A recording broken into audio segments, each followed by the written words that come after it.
Okay, so I'm in my garden shed and I wanted to show how simple and easy it is to bend a bicomponent Mormon handle. So it's in a vise. I've made sure that the squeegee's sitting very straight. It's all equal. So when I bend it back, it will bend back evenly.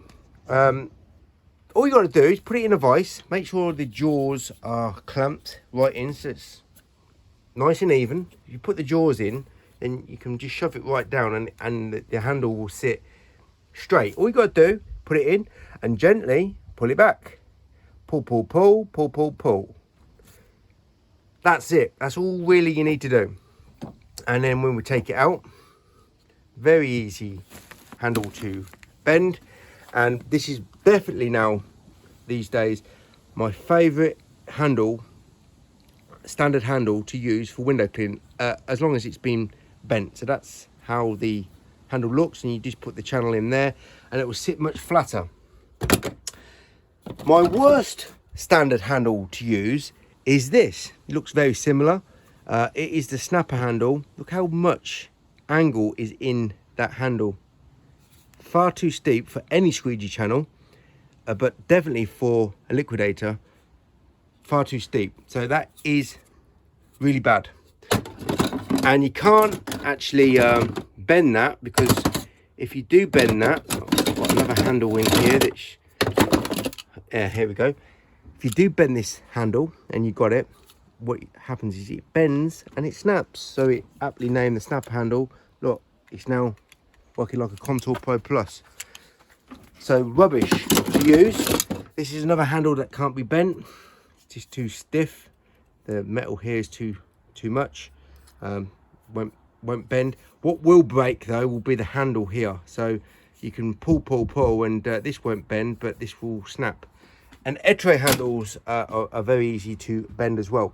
So the benefit of having an angle that is reduced, doesn't matter what squeegee you use, generally speaking, if you've got a flatter handle in the angle here, your squeegee work, generally speaking, will be much improved.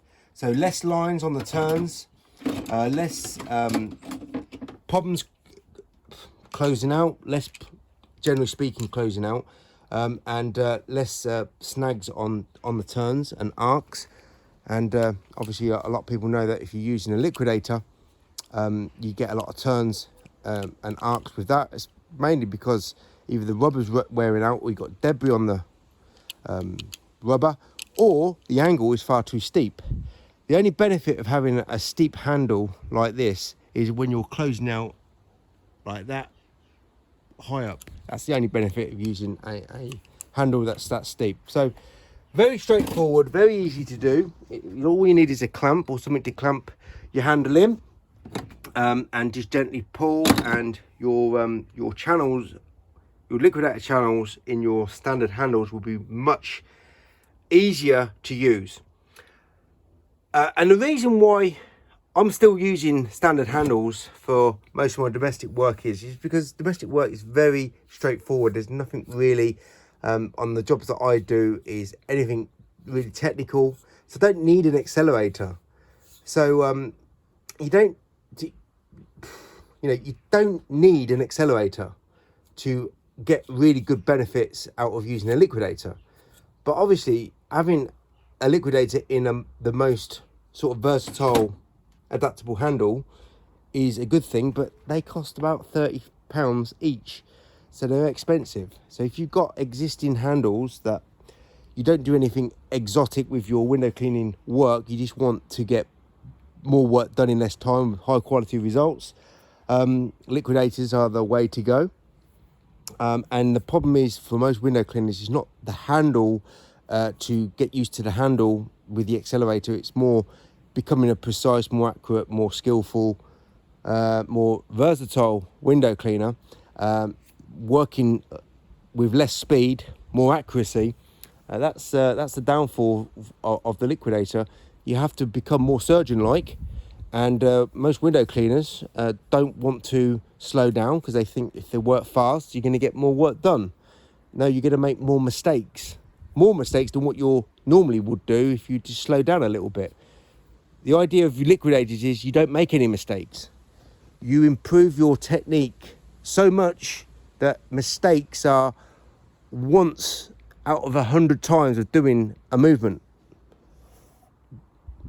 Mainly I make a mistake if there's debris or there's a problem with the rubber or there's a problem with the actual window. It's not really the liquidator or myself. There's like an outside force, like a dud rubber or something like that. So, you know, I've been working like that for many, many years. And that's the only way I know how to work. But obviously it's the best way to work if you want to earn more money in less time. But there's no right or wrong way of working. But there's a video of changing an angle in a handle. Very effective and efficient. It's just a problem that most window cleaner manufacturers don't realise that they're making the handles far too steep for any squeegee channel. But obviously Moorman make the Liquidator, and they should really iron out their flaws in their standard handles so the Liquidator will be perfect to use.